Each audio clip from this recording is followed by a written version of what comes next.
Good morning, everyone, and good morning, everyone online. I guess I can look at you this way. Thank you for coming to the second installment of Lox and Learn. Your Continuing Education Committee has put this together, and there's a whole host of other speakers after today going into May. You can find the information online. And without further ado, I will introduce today's speaker. Dr. Zackary Berger, as many of you know him well, is Associate Professor in the Johns Hopkins Division of General Internal Medicine and core faculty at the Johns Hopkins Berman Institute of Bioethics, with a joint appointment in the Hopkins Bloomberg School of Public Health. He's also a staff physician at the Esperanza Clinic Health Center, a free clinic serving undocumented Spanish-speaking immigrants. He has an active practice in primary care internal medicine at Hopkins, and he focuses his clinical, educational, and research work on the ways in which shared decision-making in the doctor-patient encounter might be in conflict with medical evidence and the political, social, and psychological realities of the patient. He's also written 2 books for the lay public on the doctor-patient communication.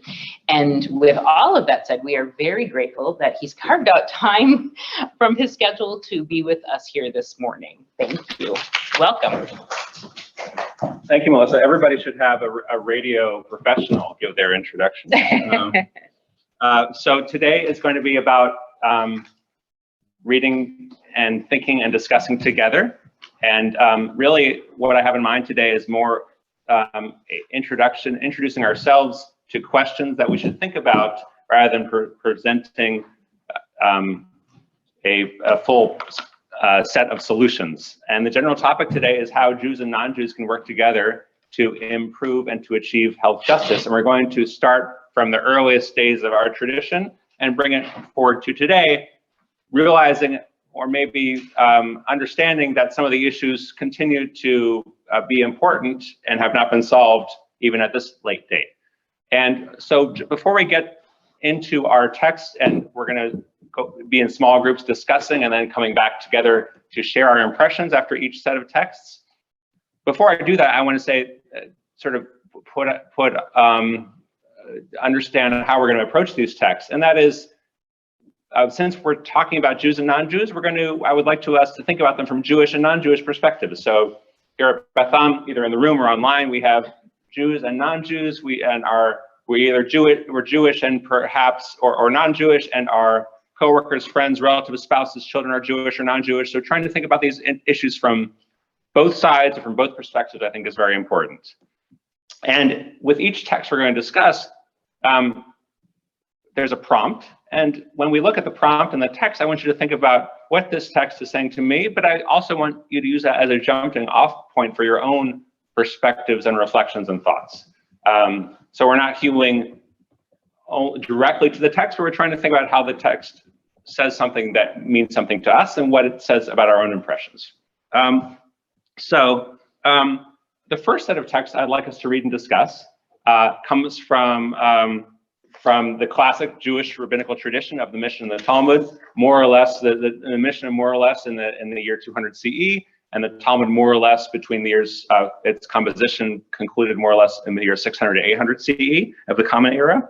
And it talks about what Jews can do to treat non-Jews and what circumstances. So right now what we're going to do is we're going to come together and we're going to read text 1A to 1C, 1A through 1C. Feel free to read them in English out loud to each other. And then I'd like you to use the prompt, why should Jews care about the health of non-Jews, to think about together. And we're going to do that for probably about a little less than 10 minutes, maybe 8 minutes. We're going to come back and talk about the first text in a bit before we go to the second text. And I'd like you to answer the question in your discussions, what were reasons why Jews should or should not treat non-Jews? So card table. Suspicion. So it's like a witchcraft kind of thing, like the Jews are witches and they're gonna do something to the Gentile baby. Or vice versa, right. Suspicion, right? Okay, that's one reason not to. One reason that you should not let a a non-Jew raised a Jewish child because you're worried about idol worship. So I think there is a relationship here to transmission of evil ideas. It doesn't say witchcraft specifically, but I think it's in that sort of connotative ballpark. Great. Other reasons. Sorry. Great.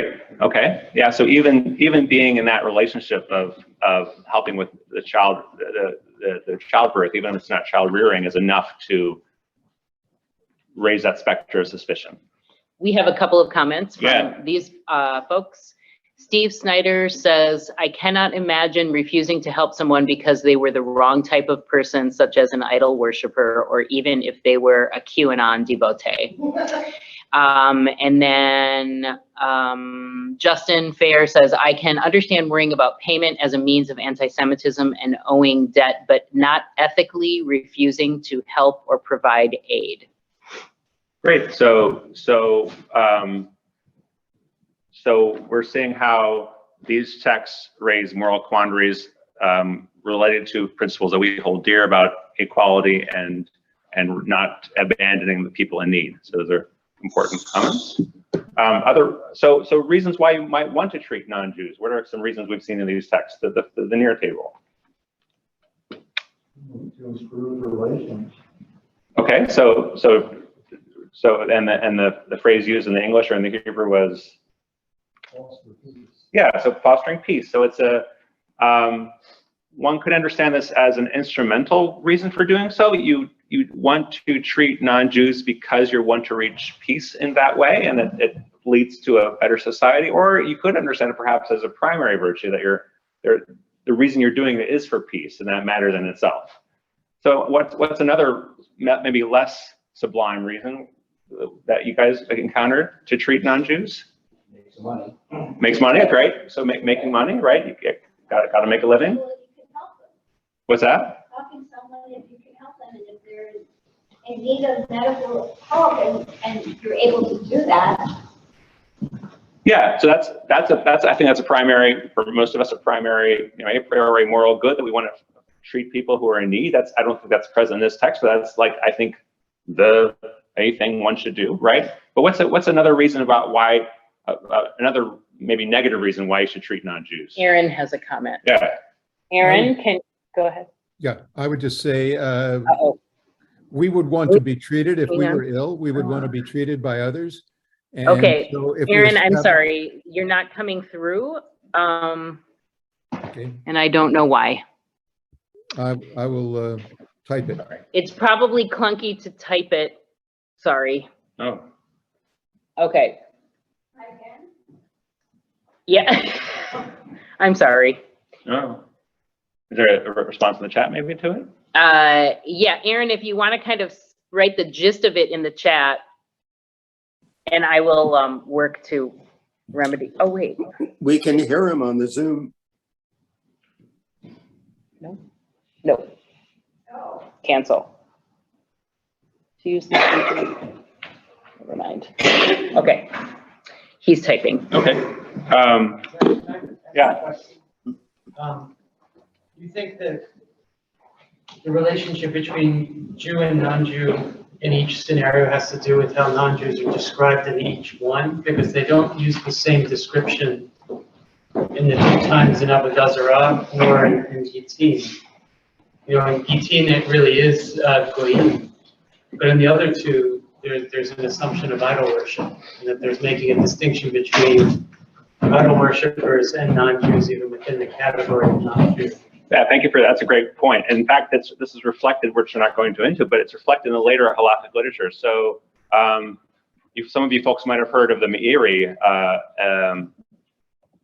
a late medieval Talmud commentator who said that basically tried to write out of law altogether the concept of idol worshippers, and said, look, these people that we're living among, the French, for example, are not idol worshippers. They're people that are following the religion of their parents.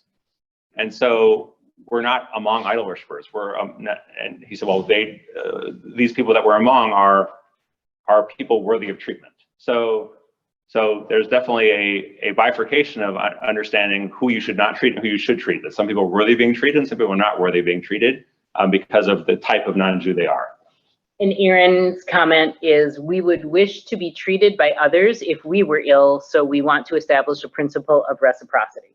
Thank you. Yeah, that's a great moral principle, which one can find obviously other rabbinic texts about that which is hateful to your neighbor, do not do unto your neighbor, and positive principles, reciprocity, reasons for treating non-Jews. So here we're saying that there are different aspects that go into the Jewish non-Jewish relationship in healthcare and in health and in treating one another, ranging from the positive to the negative, or from the legacies and histories of suspicion to economic realities and to misapprehensions about what the other group is doing, to positive reasons about living together in peace, and then moral a priori, moral goods that most of us hold in common about treating the others as one would like to be treated. And so these are just backgrounds of how Jews and non-Jews have related in our classical rabbinic texts, which find echoes in halacha and in other Jewish practices, which we won't get into in detail, but I think will illuminate what we're going to talk about now. So now we're going to move to the second text, and I'm actually going to read this paragraph out loud. It's from a book about the history of Cincinnati Jews, and it's from a very important American Jewish periodical called The Israelite by the American Reformed Jewish leader Isaac Mayer Wise from 1890. So I'm going to read this paragraph, and then we're going to talk about why do you think, and not all the answers to these prompts are contained within this text, so you're going to think on your own, or you're allowed to Google, you're allowed to use outside sources. Why did the Jewish hospitals seek to treat non-Jews, and why did Jewish hospitals exist in the first place? And this text from 1890 is around 40, 50 years after the first Jewish hospitals were founded in the US, which the first was around 1850, 1840. A Catholic priest administered the last sacrament to a Roman Catholic patient last Saturday in the Jewish hospital in Cincinnati. The patient died, and of course was buried as a Catholic.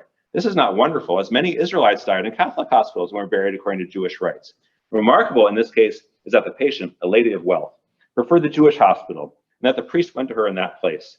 The fact is that the Jewish hospital is now an excellently managed institution with all modern improvements in a very fine location with lox and bagels, and the Catholic priesthood in Cincinnati is much more liberal than it is in smaller places.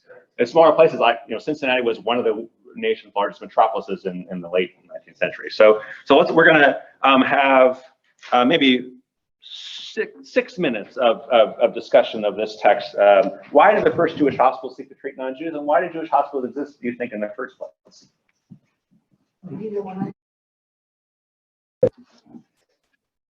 So can someone summarize, maybe at the near table, why, like, why is this paragraph teaching us about Jews and non-Jews in hospitals? Or to put it another way, why is it interesting? The other religion is imposed on the patients, its values and perspectives.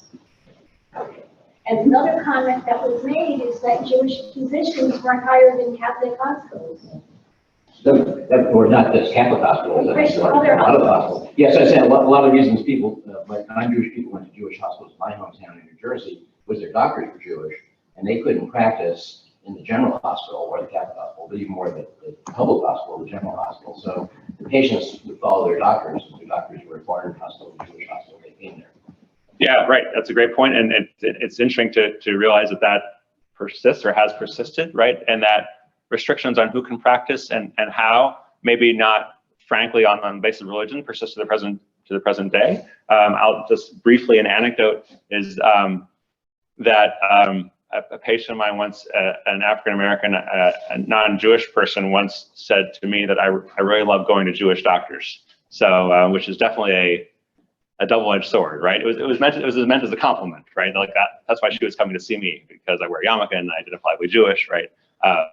So the idea that Jews and non-Jews might go to Jewish doctors because Jewish doctors can't practice at other places because they're excluded, and perhaps because there's a positive value placed on the quality of their practice. Other thoughts or impressions about this paragraph about Jews and non-Jews and the history of Jewish hospitals? Why do you think, why were Jewish hospitals treating non-Jews at the time? Comments from the chat? Someone initially just said business is needed to fill the beds. Right, you need paying customers, right? And for example, this Catholic lady who was having her last rites delivered to her at the Jewish hospital was a woman of means and came to the Jewish hospital. You might think that the Jewish hospital was just staffed by poor Ostjuden, but look, it's 1890, and we have this. As a matter of fact, this is the year where the Cincinnati Jews were building a new hospital building, and we have the best amenities, right? We have the best. So you might think it's a Jewish hospital, but it's a new, clean Jewish hospital, right? And we're able to serve you in the manner in which you would like to become accustomed. Yes. I mean, also like. I'm sorry, they're having a little trouble hearing your comments. Would you mind like standing up and speaking? I mean, like, this is a multi-ethnic society, like, if somebody just, has a heart attack or something on the street and the closest hospital is it's better to kind of think about the fact that, you're not going to turn somebody away who's sick, right? Like, can you even do that? I mean. Well, legally speaking, until, the latter 20th century, there are various practices of the matter. Right now, legally, if someone shows up to emergency room, right, because of the EMTALA law, you have to treat them. But even with that law these days, there are people that get turned away from many places where they should be getting care. So I think you make an important point about the is and the ought, right? What should be happening, what actually does happen, and how those various reasons interact with each other, as we saw with rabbinic texts, right? You could treat somebody because you want to promote peace, or as we come to it with our modern moral understandings, because we believe in reciprocity, or because you're doing it because you need to make a living, or because you might refuse to because you are scared and suspicious of those people. So realizing that anti-Semitism has played a role in the creation of Jewish hospitals and the relations between Jews and non-Jews in the health sphere. Since we're Baltimore, we were talking about Sinai Hospital. Oh, it does work. Since we're Baltimore, we were talking about Sinai Hospital, the Jewish hospital here. I'm not affiliated with it, but I thought it might be interesting to talk about. So it was founded in 1866. We were discussing it. And I just want to read something from their history. Is that right? Yeah. History of Sinai Hospital in Baltimore is one of achieving excellence in the face of adversity. Baltimore's sizable Jewish population routinely faced anti-Semitism from the city's medical institutions, including Johns Hopkins. They neglected patients' physical and spiritual needs, and they excluded doctors from educational and professional opportunities. Baltimore's Jewish leaders envisioned a community hospital that would hold true to its Jewish heritage while offering a comprehensive and quality care institution to all, regardless of age, gender, race, and ethnicity. That was 1866. Thank you for reading that. Yeah, and that's a there's a lot to say about that. We're going to move on to the next text pretty soon, but I think that reflects a internalized history of anti-Semitism and providing great care despite that exclusion, and maybe because of that exclusion, to show that despite we being excluded, we are providing care to everyone as best we can. And it's a bit of a triumphalist history, as we'll see in the next couple readings, because there's something to say about exclusion of those from healthcare at the hands of or with Jews or with Jews being complicit, even given or overlaid on our own history of anti-Semitism. So other comments that I should in the chat? No, it was Okay. mostly about audio. So we're going to go to text 3, which is long. So before we go to that text, I'm just going to give a brief summary of what it's about.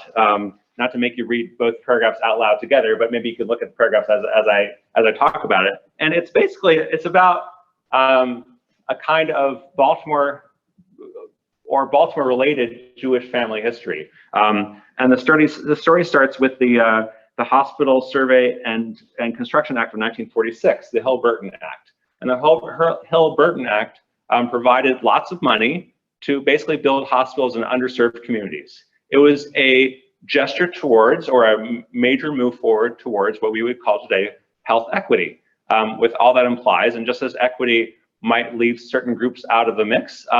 At that point, as part of the Hill-Burton Act, despite the protests of some Congress people who recognized this fact, in fact, was written into the law that separate but equal facilities were entitled to federal funding. So writing segregation into federal law in 1946.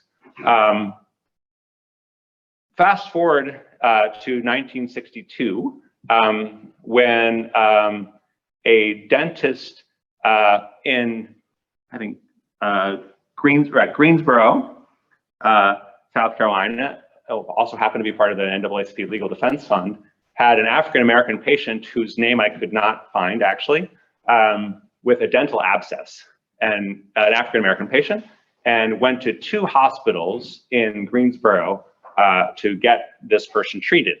The patient did not get treated. One of the hospitals was the Moses Cone Memorial Hospital in Greensboro. Cone, C-O-N-E, Moses Cone. Anyone know who, or does that spelling of the last name ring a bell in anyone's knowledge of Baltimore Jewish history? Yes. Okay, so for those who don't know, who were the Cones? They were great art collectors in the Marlborough Apartments. Yeah, right, and you'll yeah, and you'll see their collection where? The BMA. The BMA, right. Oh, wait. Right, and one of them was a doctor, indeed, and I will also bring a bit of yuchas, as Celeste, my wife's grandmother, was a secretary to one of the Cones. And Moses Cone was, anyone know who Moses Cone was in relation to the Cone sisters? An uncle. Brother. And Moses was their brother. And they all made a lot of money, and the family made a lot of money, I think, in the fabric industry. I forget exactly where their money came from.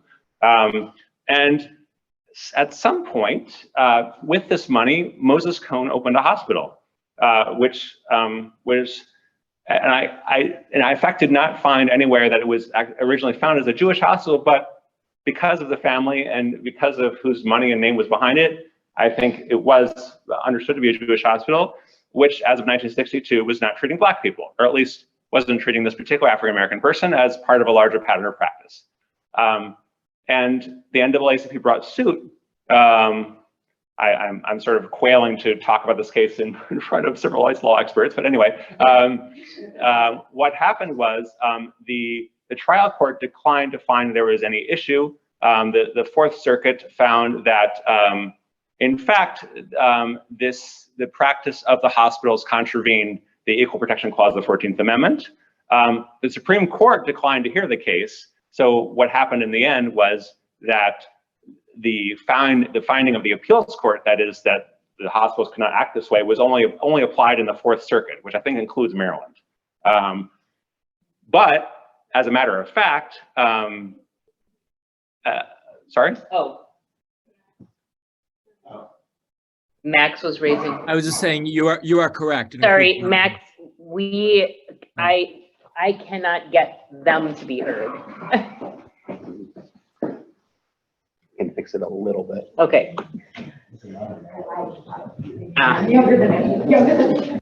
So, and as a matter of fact, in 1964,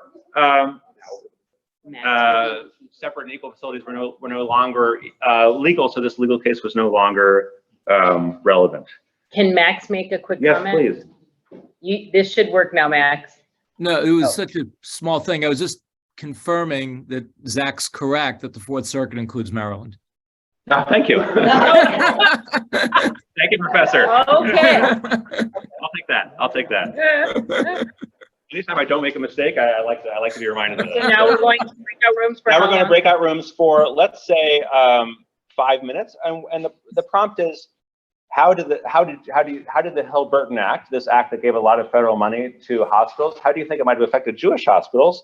And this is a broader question, not necessarily centered on this text, but your own experiences, your own thoughts. What has become of Jewish hospitals today? Do they still exist? What are they like? Ask a broad prompt question that will hopefully garner your comments on this particular text, and is, what does it mean to be a Jewish hospital? Was Moses H. Cone, was that Memorial Hospital a Jewish hospital? Is Sinai Hospital today a Jewish hospital? What has happened to Jewish hospitals, and how are they acting or not acting as Jewish hospitals? And what does this story, this legal story, make you think of? What did you guys talk about? I'm going to let's hear the online crowd. And what was, can you kind of, just people's comments on what they just read? Yeah. Okay, or comments from the discussion? I learned from what I was, Right. was prompting about. Okay, anyone online have a comment? We have a way for you to speak to the crowd now. Speak to the crowd. Nope. Haber b'nai Israel. Okay. Pausing for the Okay. moment. Oh, let's take, so actually there's a very interesting analogous case about a non-Jewish hospital, and I'm going to pick on David, who was telling us about this case recently with St. Joe's Hospital. So if you could say what you told us. So Hang on. Please. this was a case handled by our national office. So St. Joseph's was Hold the mic up. St. Joseph's was a Catholic hospital, but merged with the state-run University of Maryland hospital system. And in that merger agreement, there were all kinds of provisions about how St. Joseph's would retain its Catholic identity, practices, principles, et cetera. And that was attempted to be written into the merger. And a lawsuit arose when St. Joseph's refused to treat a transgender man based on their view that that treatment would violate Catholic doctrine. And so the lawsuit challenged that. And while, there's an interesting Establishment Clause question about the government-run Catholic hospital that remains unresolved in the case for some complicated legal reasons that I won't go into. The end result of the case was a determination that refusal to treat was illegal. So imagine, thank you very much. So imagine that, imagine if you will, that someone were very invested in the idea of a Jewish hospital hewing to Jewish values, and including in those Jewish values the homophobia enshrined in our very Bible, right? So you might want to question whether or not you would actually like a Jewish hospital to be Jewish in a certain way, and what does it mean for there to be a Jewish hospital? I don't know whether there are similar cases about funding of Jewish hospitals. So there's a comment. There's a comment. A question came up on Zoom about the original location of Sinai Hospital. Per their website, quote, the 10-room Baltimore Asylum for Israelites opened on Monument and Ann Streets in 1868. The doctors treated 48 patients in its first year. So yes, right by JHH. Oh, very nice. Okay. So I've let the far table free long enough. So have a comment from you guys. What were you discussing? Nothing to add to what you said. It does make me think we didn't talk about, oh, sorry. No? We didn't discuss this in the group, but right now I was thinking about this, about all this famous stories of Palestinians coming to Hadassah Hospital in Jerusalem. Or not being able to get to Hadassah Hospital in Jerusalem. Yeah, so it's a very important point, right? We could always, and as we talk about Jewish healthcare, we should definitely think about Israel and Palestine and Palestinians who aren't able to get care. So that's a very important point, which again, scope of talk, right? I could give a whole other talk on Jewish healthcare and what it means to give Jewish healthcare in an occupying power, right? That would be interesting. So we're going to move on to our last text, which is actually maps.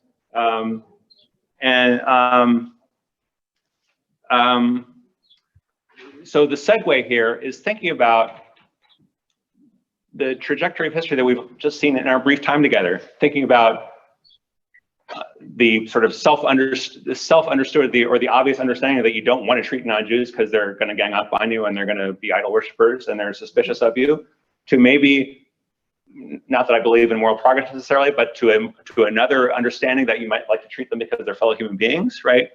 To understanding that institutions have histories and Jewish hospitals coming about through anti-Semitism might have themselves turned around and failed to treat people that are subject to the same disadvantagement and oppression that they were, not the same, but similar, as in the case of the Moses Hospital. And so thinking about how in 1962, a Jewish hospital was refusing to treat Black people, and thinking about how Jews and African Americans get care in our city today, and what the difference between those two experiences says about how people get healthcare and are able to lead healthy lives or not based in our city. So I want to introduce you briefly to these two maps. These are from the Baltimore City Health Department. So the top map shows the distribution of hospitals and federally qualified health centers, and I want you to notice how these are distributed. And then the bottom two maps show two things. On the left is a redlining score that is qualifying the so-called quality or the economic hierarchy of the neighborhood. And then the right map shows the differences in life expectancy. So I want you to think about how Jews get healthcare in the city, how Black people get healthcare in the city, and what things go into health in addition to the location of hospitals and healthcare centers. So almost 9 o'clock already. So we're going to talk about this for 3 or 4 minutes. It's amazing that we're basically done with our time, but I'm going to ask 2 prompting questions to get our final comments. And that is, if you, God forbid, were sick, right, and we had to go somewhere, where would you go? And how does that change for someone on a different block or a different neighborhood? And the second question is, if you had to put, and thank you, Alon, for prompting this thought, if you had to populate these maps with things that were important to health, not just hospitals, what else would you put in these maps and where would they be located? So I know those are 2 questions at once, but feel free to respond to either of them or both of them. Yes, Esther. Grocery stores. Yes, grocery stores. And I could go on about it for ages, but we have to drive 20 minutes just to get decent produce. It's insane. Yeah, so I think people talk a lot about the topic of food deserts, and I think that might be not an oversimplification, but there's a lot of food inequity without the concept of food deserts, right? Just being able to get to a good store, it doesn't need to be a food desert by the peer-reviewed literature's definition. It just means it's hard to go shopping, right? And does that have something to do with health? Yes, right? Thank you, Esther. And other thoughts? Trees, right? Where are trees in the map? Trees, green spaces, right? We know that environmental health contributes to health, and we know that African-American neighborhoods got the shaft environmentally through explosions or through whatever means. And where are healthcare institutions located, and where are they not located? And do you guys know the terms white owl or black butterfly? And can anyone give us a capsule definition of those people that don't know? I mean, we might end with that.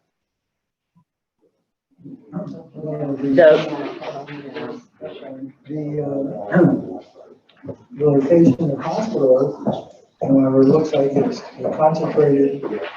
It looks like the hospitals are concentrated in low-income neighborhoods. In the higher income areas, like Guilford, Owen Park, there's nothing. It's a desert of hospitals and health places, so it's not a simple question. If you look at that map, yeah, I think that's a great point, and that goes to the history. That goes to the history of where and how hospitals are founded and who they're serving and how. And we don't have a scope to get to that, but there's a way in which major biomedical institutions were incentivized to find themselves in neighborhoods or to stay in neighborhoods and to use their surrounding populations as research subjects. So that's why Johns Hopkins has expanded as it has, right? So it's a great point you raise. So I wish, so maybe a final comment from the online crowd, because I think we need to wrap up. Yeah, I'm not sure if there was someone who was unmuted, but it looks like everyone is good. Okay, so as I said before, I promised no answers, only questions, right? So I think as Jews and non-Jews who care about Jewish institutions, we need to think about our own history of treating non-Jews, of being victims of anti-Semitism, and of having some responsibility for the distribution of health, not just health hospitals or healthcare institutions, but health understood broadly as a way of understanding how inequities impact both Jews and non-Jews in the city. So I want to thank you for a great discussion.